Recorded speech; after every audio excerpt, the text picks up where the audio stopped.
SV6 news కు స్వాగతం. ముందుగా హెడ్లైన్స్. అయోధ్యలో ఓడించాం, ఇక గుజరాత్ వంతు రాహుల్ గాంధీ.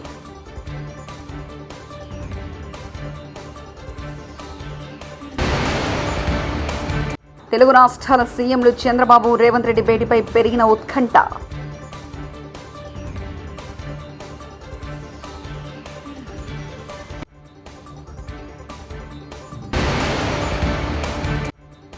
వారాహి దీక్ష విరమించిన డిప్యూటీ సీఎం పవన్ కళ్యాణ్.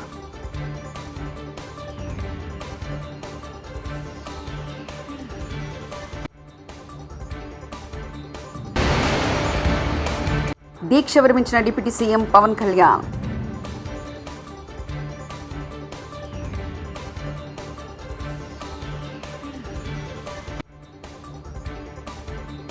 అయోధ్యలో బీజేపీని ఓడించినట్లే గుజరాత్లోనూ బీజేపీని నరేంద్ర మోదీని కలిసికట్టుగా ఓడిస్తామని కాంగ్రెస్ సీనియర్ నేత రాహుల్ గాంధీ అన్నారు.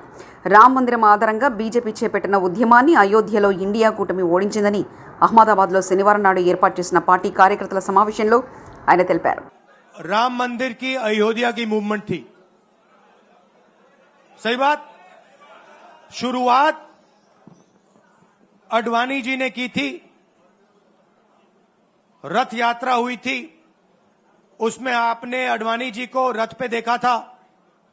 कहा जाता है कि नरेंद्र मोदी जी ने उस यात्रा में अडवाणी जी की मदद की थी.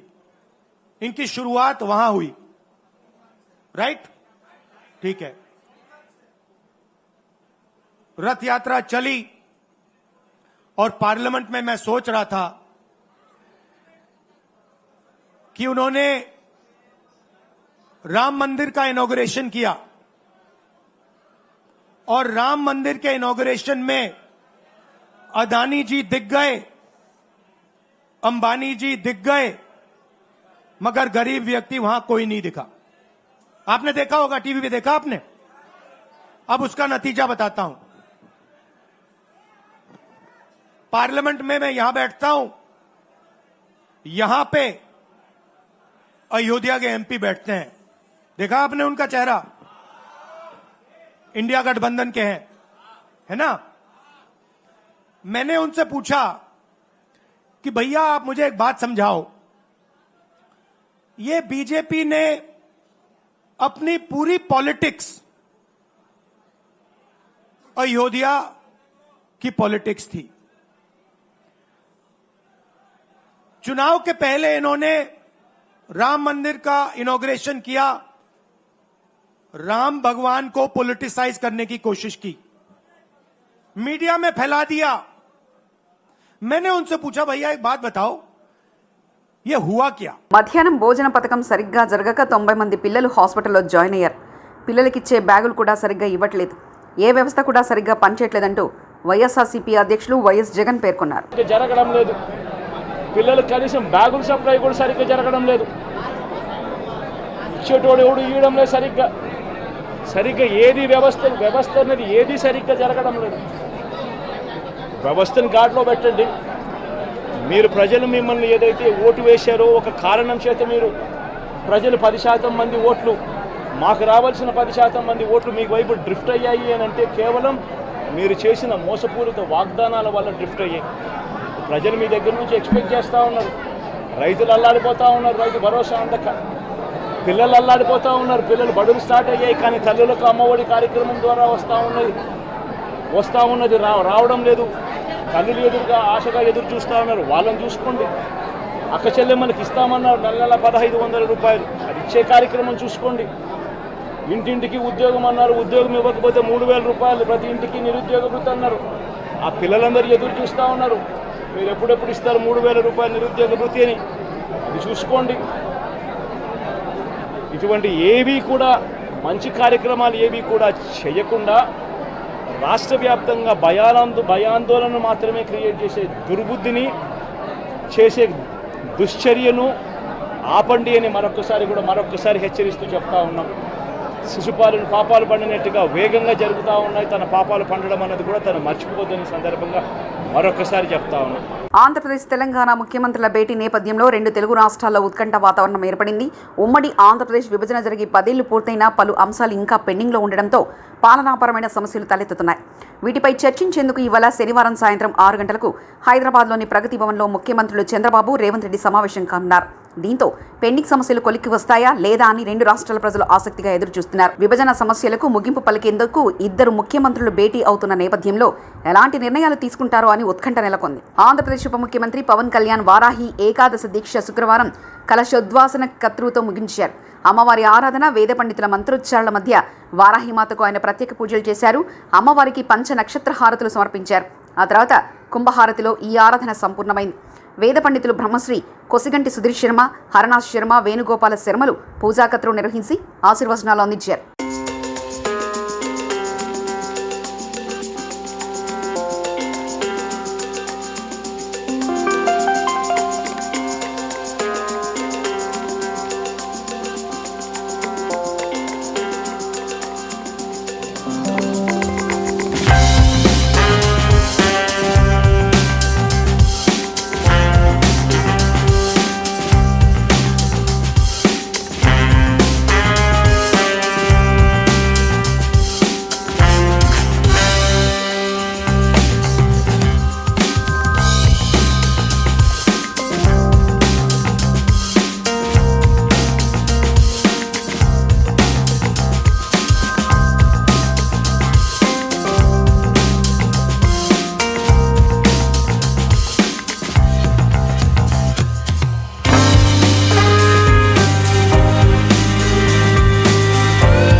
దశాబ్ద కాలంగా ఉన్న విభజన సమస్యలకు చరమగీతం పాడేలా తెలుగు రాష్ట్రాల ముఖ్యమంత్రుల సమావేశాలు జరగాలని భాజపా ఎంపీ రఘునందనరావు ఆకాంక్షించారు. శనివారం తిరుమల శ్రీవారిని ఆయన దర్శించుకున్నారు. అనంతరం మీడియాతో మాట్లాడిన ఆయన సీఎంల సమావేశంలో తీసుకునే నిర్ణయాలు ఉభయ రాష్ట్రాల ప్రజలకు ఆనందాన్ని ఇచ్చేలా ఉండాలని తెలిపారు. రాష్ట్రాల ముఖ్యమంత్రుల సమావేశంలో జరగబోతున్నటువంటి సమావేశ ఫలితాలు రేపు ఉభయ రాష్ట్రాల ప్రజలకి ఆనందాన్ని పంచే రీతిలో ఉండాలని చెప్పి నేను ఇరు రాష్ట్రాల ముఖ్యమంత్రులకి సవినయంగా అప్పీల్ చేస్తా ఉన్నాను. గత 10 సంవత్సరాలుగా పెండింగ్లో ఉన్నాయని చెప్తున్నటువంటి విభజన సమస్యలు ఇద్దరిని గురు శిష్యులు అంటారా, ఇరు రాష్ట్రాల ముఖ్యమంత్రులు అని చెప్తారా, what ever you name it, ఇద్దరు కలిసి ఒకే పార్టీలో చాలా కాలం పనిచేసినారు. ఇద్దరి మధ్యలో సన్నిహిత సంబంధ బాంధవ్యాలు ఉన్నాయి కాబట్టి ఇరు రాష్ట్రాల ముఖ్యమంత్రులు గత ముఖ్యమంత్రులకి భిన్నంగా ఒక మంచి సుహృద్భావ వాతావరణంలో ఈరోజు సమావేశాన్ని జరపాలని, చాలా కాలం నుంచి తెలంగాణ నుంచి వచ్చి ఆంధ్రప్రదేశ్లో ఉన్నటువంటి మా ఎంప్లాయీస్ అందరినీ తిరిగి తెలంగాణకు తీసుకొచ్చే రీతిలో వారి అడుగులు పడాలని తెలంగాణ రాష్ట్ర ముఖ్యమంత్రి గారికి, అదే రకంగా పెండింగ్లో ఉన్నటువంటి ఇరు రాష్ట్రాల సమస్యలు భాగ్యనగరంలో ఆంధ్రప్రదేశ్కి చెందాల్సినటువంటి న్యాయంగా దక్కాల్సిన వాటాలు ఏమైనా ఉంటే వాటి విషయం లోపల ఒక స్పష్టతనివ్వాలని, ఈ మీటింగ్ చివరి సమావేశం ఇరు రాష్ట్రాల మధ్యలో ఉన్నటువంటి సమస్యల పరిష్కారంకి ఏర్పాటు చేసిన సమావేశంగా జరగాలి తప్ప తూతూ మంత్రంగా జరిపి మళ్ళీ ఒక సమావేశం పెడతాం మళ్ళీ పరిష్కరిస్తామని ఇప్పటికే ఒక దశాబ్ద కాలం నుంచి ఇరు రాష్ట్రాల మధ్యలో పెండింగ్లో ఉన్నటువంటి ప్రతి సమస్యని పరిష్కరించే దిశగా ఈ సమావేశం జరుగుతుందనేటువంటి సంపూర్ణమైనటువంటి ఆశాభావాన్ని నేను వ్యక్తం చేస్తూ ఉన్నాను. ఆ దిశగానే ఇరు రాష్ట్రాల ముఖ్యమంత్రులు తమ పరిణతిని ప్రదర్శించి రెండు రాష్ట్రాల సమస్యలకి ఒక చరమగీతం పలికితే బాగుంటుందనేది ఉభయ రాష్ట్రాల ప్రజల న్యాయబద్ధమైనటువంటి కోరికగా నేను వారి ముందు ఉంచదలుచుకున్నాను. సో దేవుడి ముందు రాజకీయాలు మాట్లాడడం సమంజసం కాదు. భారతీయ జనతా పార్టీ కేంద్ర నాయకత్వం ఏది సమంజసమని భావిస్తే, ఏ కార్యకర్తకు ఏ స్థాయిలో ఎక్కడ బాధ్యతలు ఇస్తే, ఏది న్యాయం అనిపిస్తే కేంద్ర పార్టీ తీసుకునేటువంటి నిర్ణయాల్ని క్రమశిక్షణ కలిగినటువంటి కార్యకర్తగా ప్రతి ఒక్కరం పాటిస్తాం. ఆశపడడం అడగడంలో తప్పుందని నేను అనుకోవట్లేదు. అర్హత ఉన్నటువంటి చాలామంది నాయకులు అడుగుతూ ఉన్నాం. అందులో పార్టీ హైకమాండ్ తీసుకునే తుది నిర్ణయానికి శిరసా వహిస్తాం, కట్టుబడి ఉంటాం. వైఎస్ జగన్ అత్యంత కీలకమైన నిర్ణయం తీసుకోబోతున్నారా అన్న చర్చ వస్తుంది. ఈ క్రమంలోనే జగన్ ఒక బ్రహ్మాండమైన ఆలోచన చేస్తున్నారని తెలుస్తుంది.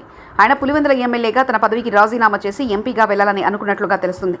కడప ఎంపీ అవినాష్ రెడ్డి చేత రాజీనామా చేయిస్తే ఏ సమస్య ఉండదని, ఉప ఎన్నికల్లో తాను సులువుగా గెలవచ్చిన ఆలోచనలో ఉన్నారట.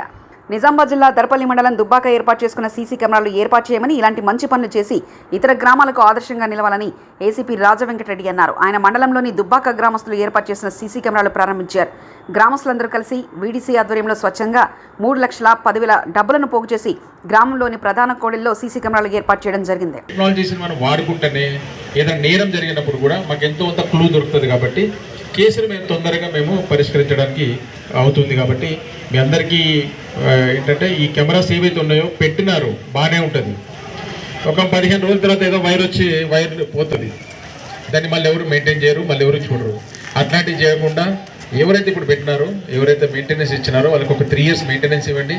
ఇమ్మీడియట్గా పోగానే మళ్ళీ మనకి రెక్టిఫై చేసేటట్టు. ఎందుకంటే ఇప్పుడు వర్షాకాలం గాలి వస్తుంది, లేకపోతే ఇంకేదో వస్తుంది, వైర్ తెగిపోతుంది, కెమెరాలు పట్టేది. ఇప్పుడు కెమెరాలు ఎట్లుంటాయని మనకు అవసరం ఉన్నప్పుడే కెమెరా పనిచేయదు. అట్లాంటి సందర్భాలు ఉంటాయి. కాబట్టి మీరందరూ కూడా ఈ పెట్టిన వాటికి. బాలెంలో సాంఘిక సంక్షేమ గురుకుల మహిళా డిగ్రీ కళాశాల హాస్టల్లో రాత్రులు గదిలో ప్రిన్సిపల్ శైలజ మరియు కేర్ టేకర్ అసాంఘిక కార్యకలాపాలకు పాల్పడుతున్నారని, మద్యం కూడా సేవిస్తున్నారని అడిగితే డిగ్రీ విద్యార్థులను చూడకుండా తమను కొడుతుందని నిరసన తెలిపారు. విద్యార్థుల నిరసనతో సూర్యాపేట జిల్లా బాలెంల సాంఘిక సంక్షేమ గురుకుల మహిళా డిగ్రీ కళాశాలలో ఉద్రిక్తత ఏర్పడింది. ఇంత దాకా రావాల్సి వచ్చింది. మాకు మెయిన్ మా ప్రిన్సిపల్ మేడం వద్దు, ఏసీటీ మేడం కూడా సస్పెండ్ చేయాలి అంతే. మాకు ప్రిన్సిపల్ మేడం అవి ఉన్నాయి కూడా దొరికినాయి బీర్ బాటిల్స్. నిన్న నైట్ అసలు పడుకోలేదు సార్. ఏం జరుగుతుందో అని చాలా భయంతో అసలు పడుకోలేదు. ఎవరు క్యాంపస్ మొత్తం ఒక్కరు కూడా పడుకోలేదు. అందరం భయపడుతున్నాం సార్. నెక్స్ట్ ఏం జరుగుతుందో అని వాళ్ళ కొడుకు వచ్చి ఇక్కడ ఉన్నాడు సార్. అంటే వాళ్ళ కొడుకు వచ్చినప్పుడల్లా మేము చాలా అన్కంఫర్ట్ గా ఫీల్ అయినాం సార్. మేము అందరం ఆడపిల్లలేం సార్. షార్ట్స్ వేసుకుంటాం, ఇంకెట్లనే ఉంటాం సార్. మేము కాలేజ్లో ఉంటున్నాం. హాస్టల్ అంటే కాలేజ్ టైం అయిపోయిన తర్వాత హాస్టల్ మేము అందరం డ్రెస్ చేంజ్ చేసుకుంటాం. కానీ మేము చాలా అన్కంఫర్ట్ గా ఫీల్ అయినాం సార్. వాళ్ళ కొడుకు వచ్చి 5 days 6 days 1 week వరకు ఉన్నారు సార్. అట్లా ఎట్లుంటారు సార్? అసలు అది రూల్ ప్రకారం ఉండొచ్చా సార్? తను బయట కూర్చుంటాం. అయోధ్యలో ఓడించాం, ఇక గుజరాత్ వంతు రాహుల్ గాంధీ.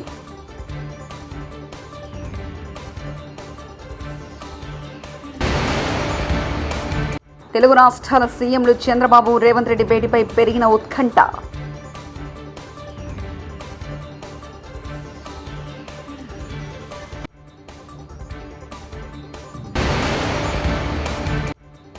వారాహి దీక్ష విరమించిన డిప్యూటీ సీఎం పవన్ కళ్యాణ్.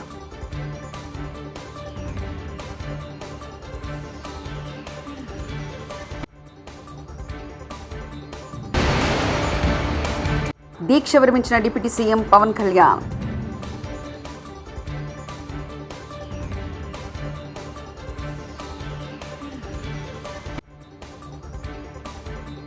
ఇవి బులెటిన్ విశేషాలు. చూస్తూనే ఉండండి SV6 న్యూస్.